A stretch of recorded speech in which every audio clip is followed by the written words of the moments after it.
She was only 12 when the man in uniform became her personal nightmare, and her own mother, the one who should have protected her, stood silent.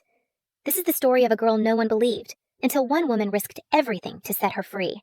They say monsters live in closets, under beds, or inside nightmares that vanish with the morning light.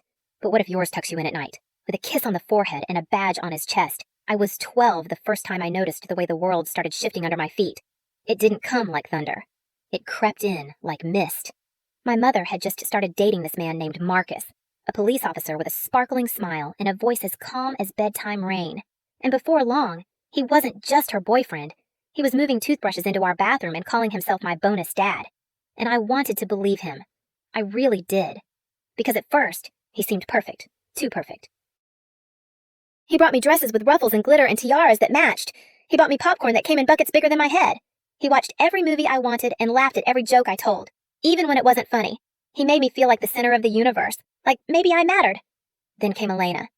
Elena was hired to watch me while Mom and Marcus worked the night shift at the hospital in the precinct.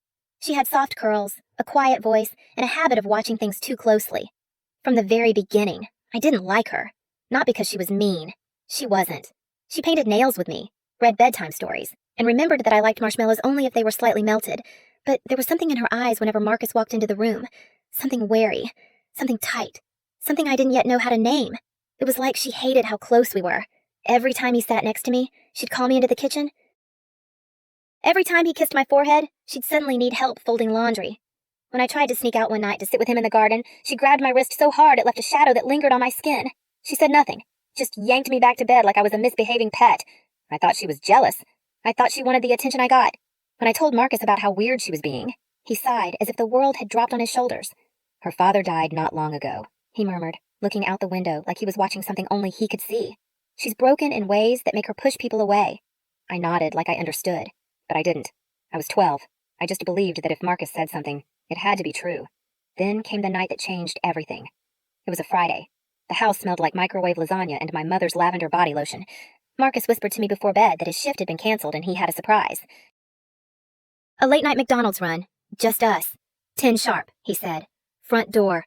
I remember how my heart fluttered as I tiptoed through the hallway, careful not to wake anyone. I remember the cold tile beneath my feet. And then, I remember her, Elena, appearing like smoke, lifting me off the ground so fast the air rushed out of my lungs. Her fingers dug into my arms. I wriggled, kicked, tried to scream, but she slapped her hand over my mouth. Her breath was fast, her voice shaking. You'll understand when you're older, she hissed, and slammed my door shut behind me. I couldn't sleep. I stared at the ceiling. I waited for Marcus to knock. He never did. The next morning, I was furious. I stormed into the living room and told Marcus everything. How Elena manhandled me, how she ruined our plan, how she was acting like some jealous freak. He looked horrified, said we needed to take pictures of the bruises on my arms. And he did, like a good cop would. When Mom woke up, they both fired Elena without hesitation, called her dangerous, said they'd call the police if she came back. No more babysitters, they said. They'd stagger their shifts to make sure I was never alone. But that wasn't why they got rid of her. They got rid of her. Because Elena knew. She saw it. She felt it. The things even I didn't fully understand yet. Because that same night, once Elena was out of our lives, Marcus came into my room, not to tuck me in, not to kiss my forehead, but to start something I didn't yet have the words for. He sat on my bed and said he missed his princess. He rubbed my back and whispered that this was what dads who really love their daughters do. His hands didn't belong where they went. I didn't move. I couldn't. My heart was a rabbit caught in the jaws of a fox. He said it was our special secret. The next morning, when Mom was home, I told her everything. My voice trembled, but I forced the truth out like it was poison I had to purge. She paused. Her eyes didn't widen. She didn't scream. She just sighed. Oh, sweetie, she whispered. Elena really messed with your head, didn't she? Her voice shifted. First pity, then ice. You need to stop lying. This is because of her. Right, you're confused. I said nothing. That was the day my childhood ended. That was the day I learned silence can feel like drowning in a room full of air. From that moment on, the house I once knew twisted itself into something foreign. It didn't matter that my bedroom still smelled faintly of vanilla from my old lotions, or that my favorite posters still hung crooked on the walls. Everything felt hollow, like a dollhouse carefully curated by people who had learned how to smile without meaning it. Marcus changed the locks on my door, not to keep others out, but to keep me in. A thick metal latch that sealed from the outside. It's just for safety. He'd hum as he installed it, hands moving with the calm precision of a man who'd done it before. He also introduced new rules. I was only allowed to wear the clothes he bought me, sparkly gowns, tight tutus, things that itched my skin and suffocated my breath. He called it playing dress-up. Mom called it sweet. Said it was beautiful how much he cared about bonding with me, but none of it was sweet. And none of it was safe. I tried writing letters to Elena, folding scraps of notebook paper and slipping them inside old library books, telling her what was happening, how it was worse now, how I needed her.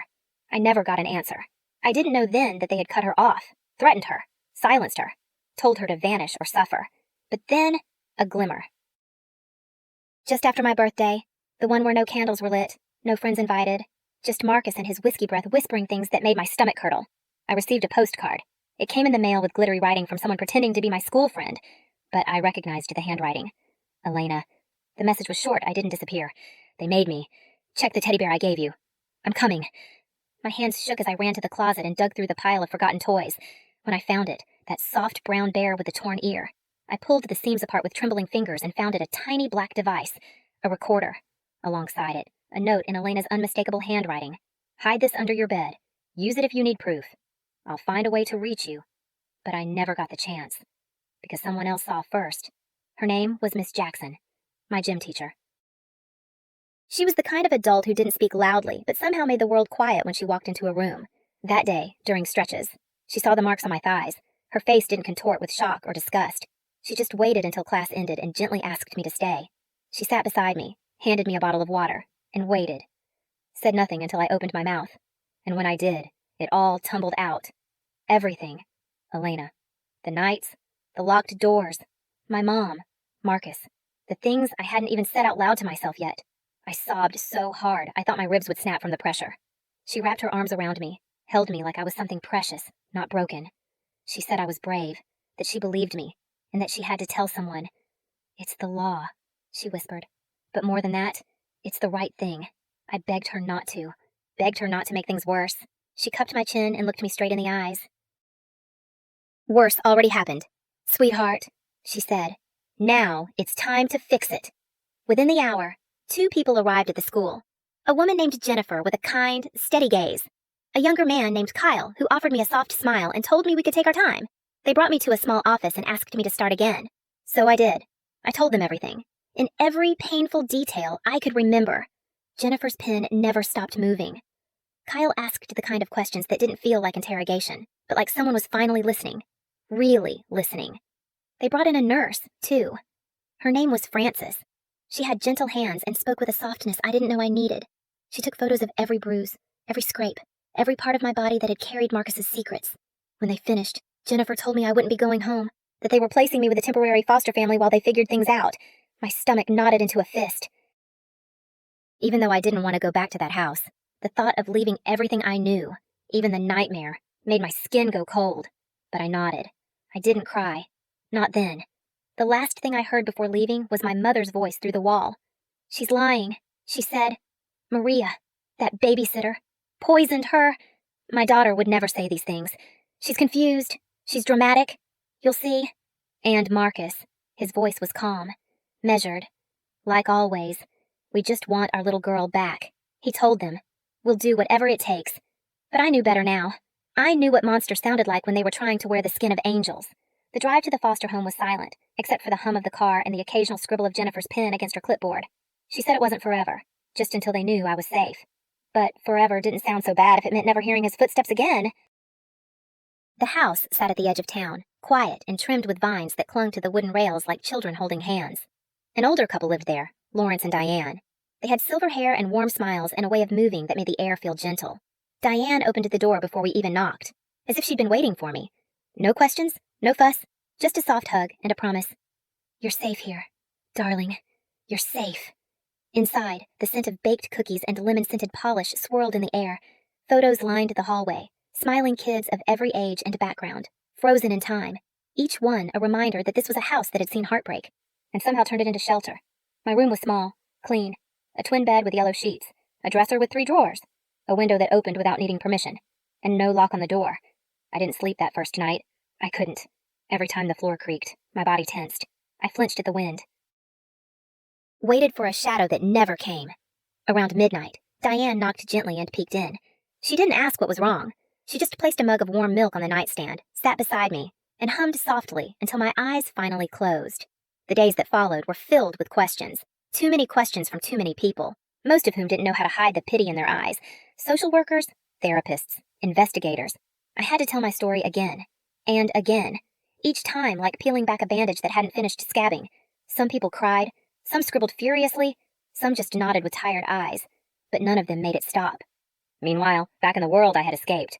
Marcus and my mother were building their defense. They hired a man named Philip, all slicked hair and expensive suits, who painted me as a troubled child acting out because my biological dad had left. He said I had attachment issues. Said Elena, the babysitter, had filled my head with lies out of jealousy. Supervised visits were arranged, cold rooms with plastic chairs and a staff member watching like a hawk. My mother would cry on cue. She'd say she missed me, that she forgave me, that all I had to do was tell the truth and I could come home. Sometimes she brought photo albums. Sometimes she brought gifts. Always, she brought guilt. Marcus never raised his voice. He just stared. Quiet. Calculating, like he was trying to decide whether to smile or strike. He'd speak softly, with just enough sugar to rot your teeth. Why are you doing this to me, he'd ask. Haven't I always been good to you one afternoon, during a visit?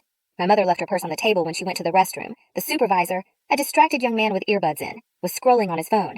I saw her phone sticking out and grabbed it. My heart was pounding as I scrolled through her messages. There it was! Texts from Marcus. Stay calm. The lawyer's handling it. Once we get her back, we start fresh somewhere new. And her reply, I'm scared. What if she tells someone else his response? She won't. She's too emotional. I've handled this before. My hands were shaking when the supervisor noticed. He snatched the phone away before I could screenshot anything, told me not to touch things that weren't mine. I tried to tell him what I saw, but he brushed me off. Tell your caseworker, he said. Not me. So I told Jennifer, but her expression sank with caution. Without proof. It's your word against theirs, she said gently. And right now, your mother's a nurse. Marcus is a cop. The system doesn't always listen the first time. That's when Elena came back. I hadn't seen her since that awful night she was fired. But the woman who walked into the courtroom at my first custody hearing wasn't the same. She looked older, tired, but steady, like someone who had fought too many battles to give up now. And she didn't come alone. Beside her was a man named Logan, a private investigator she'd hired using her own savings. Together, they had collected a folder full of evidence timestamps showing Marcus was home when he claimed to be at work. Receipts for questionable purchases. Photographs of gifts he'd given me that weren't remotely innocent. She even brought pictures of the little costumes. Lingerie disguised as dress-up clothes, and DVDs that no child should ever see. Philip objected to every word. Called her a bitter ex-employee with a vendetta. Said she was obsessed with our family. Said she tried to seduce Marcus and got angry when he rejected her. But Elena stood firm.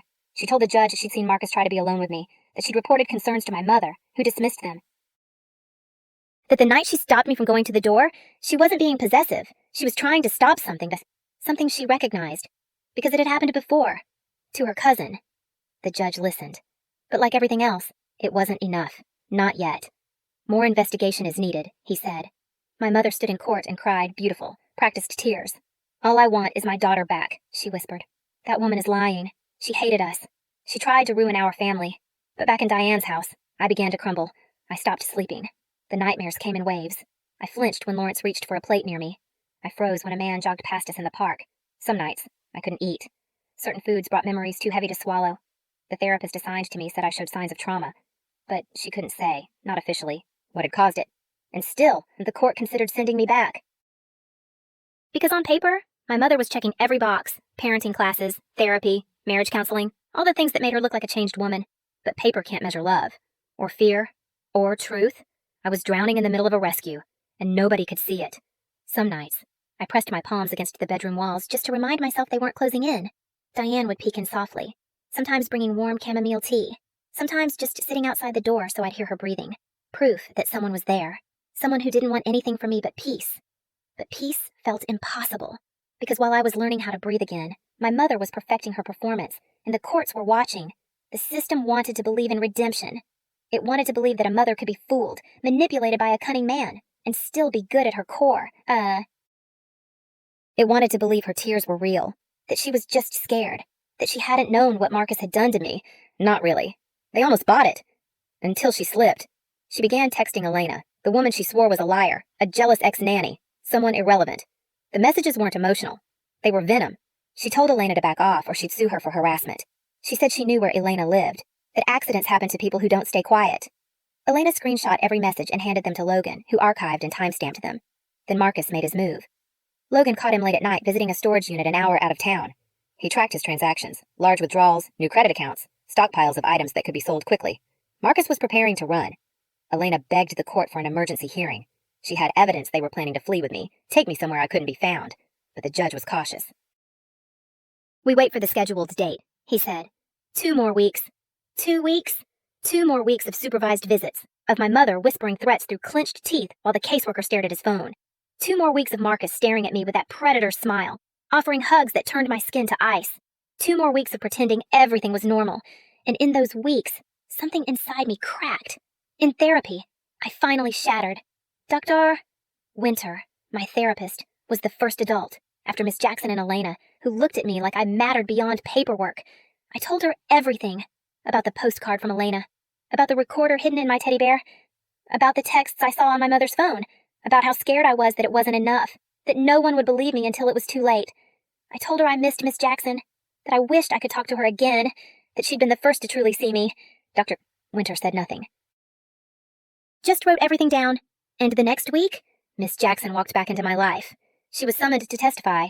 She came armed with notes, pages of carefully documented conversations, dated, time-stamped, handwritten in her meticulous cursive. She told the court how I had come to her without prompting, how I broke down on my own, how she had seen the bruises and listened without judgment. Philip, my parents' lawyer, tried to twist it, said she planted ideas, that she was another adult manipulating me, but Miss Jackson's strength was her simplicity. She didn't argue. She just read my words. My story, from her records, exactly as I had told it the day it all began to unravel. Marcus must have realized then that the walls were closing in, that Elena, Logan, Dr. Winter, Miss Jackson, they were all pieces of a puzzle that finally made sense. So he panicked. He sent me a card through my mother at our next visit. The supervisor didn't check it. It looked harmless, huh? But inside, he'd written about starting fresh, about putting all this behind us, about how much he missed his special little princess and all the fun things we'd do again when I came home.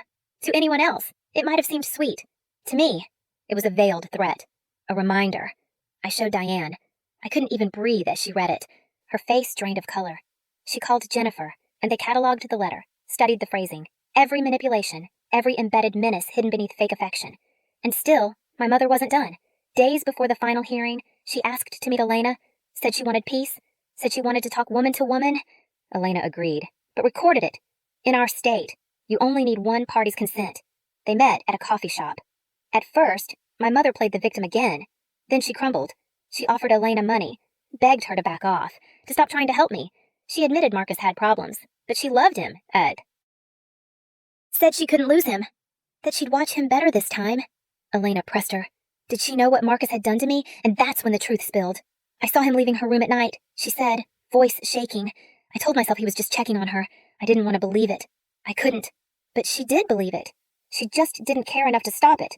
That recording was handed to the court. Now everything was on the table. Miss Jackson's testimony, the threatening texts, the letter from Marcus, the secret recordings, the evidence of the planned escape, the history Logan uncovered. Marcus had done this before. Other women, other little girls, other towns where whispers turned into silence as he vanished again. But this time, there was no escape. Not for him, and not for her. The courtroom was heavy that day, not just with tension, but with the weight of something finally being seen for what it was. Truth, long buried and twisted, had clawed its way out of the darkness. And now, it stood naked before the law. Marcus arrived in uniform, as if the badge still meant something, as if the symbol on his chest could erase the filth of what he'd done. My mother sat beside him, dressed in soft colors and borrowed humility, but her eyes were frantic. She knew. They both did. The show was ending. And then came the collapse. Marcus turned on her first. In one final, desperate attempt to save himself, he told the court that she knew everything, that she encouraged it, that she said I needed a father figure, that she ignored the signs because she didn't want to be alone again. Every mask they'd worn cracked in real time. She screamed, called him a liar, called him a monster. And then, she broke. She admitted she'd seen him leaving my room at night, that she'd heard me crying but convinced herself they were just dreams. Oh. That she noticed the clothes he bought me were inappropriate, but told herself it was just dress-up, that she looked the other way because she couldn't bear the thought of losing another man. The judge didn't speak for a long time after that, but when he did, his voice cut through the air like thunder. Parental rights terminated, effective immediately. Custody granted to Elena, with a fast track to permanent guardianship. Charges filed. Marcus was arrested on the spot. The room spun as they placed cuffs around his wrists. The very same wrists that had once held me down. My mother didn't run. She just sat there, hollow-eyed, as they arrested her for child endangerment and failure to protect. I watched them lead her away, and I felt nothing. Not relief, not sadness, just space. A breath I hadn't taken in years, finally allowed to rise from somewhere deep in my chest. When police searched Marcus's devices, they found what they expected, and worse. Images, videos. Chats with others like him. A network of predators hidden in plain sight. The detective who reviewed it vomited twice. My mother accepted a plea deal, 3 years in prison, mandatory therapy, a lifetime ban from working with children, and permanent loss of custody. At her sentencing, she tried to speak, tried to say she was sorry, that she hadn't known, that she was healing, that she hoped I could forgive her someday. I didn't answer. Some things don't deserve closure. Some bridges should never be rebuilt. Marcus received 25 years. The prosecutor whispered to Elena that he probably wouldn't last 5. Cops who hurt kids don't do well behind bars, he said. And that was that. The monster was gone. But what do you do with the silence that follows? You rebuild. Maria, no, Elena, brought me home. Her home. The one I barely remembered.